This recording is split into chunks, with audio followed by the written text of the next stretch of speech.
The Good News Bad News report on a December 2013 ice storm in my neighborhood in Plano, Texas. The good news is, most of the frozen precipitation appeared to fall as sleet instead of ice because some of our trees still have leaves on them.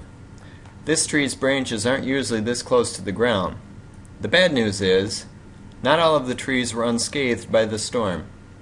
Now my apartment manager will have to pay someone to clean this up. I'm still redneck enough that I'd have it gone by now if I had a fireplace. Since I don't have a fireplace, I could keep my redneck side of me in check. The good news is we have carports to park under to protect our vehicles from such nasty weather. The bad news is, my assigned parking spot is on the end of the carport. Only the back and right side got covered in ice. That means that 75% of the doors were unusable, but not the driver's door. More good news? We're getting new carports this year! Because the bad news, our old Texas carports didn't fare very well under the weight of this ice. The other vehicles that were parked here were cars. They all drove out without much of a problem.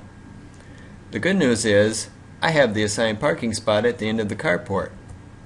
This is the clearance my full-size van had before making contact. The only damage I caused when backing out was to the icicles hanging off the carport roof. The bad news is, not everyone was as fortunate. The carport didn't touch here either, so no damage. All he had to do was raise the carport to back out. I didn't see how he did it, but he did.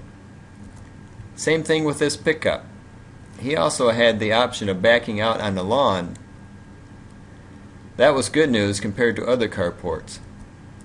Some of the longer carports didn't play as nice with people's cars. There was actually less damage here than it appears. Once the carports were jacked up, the cars simply drove out from under them.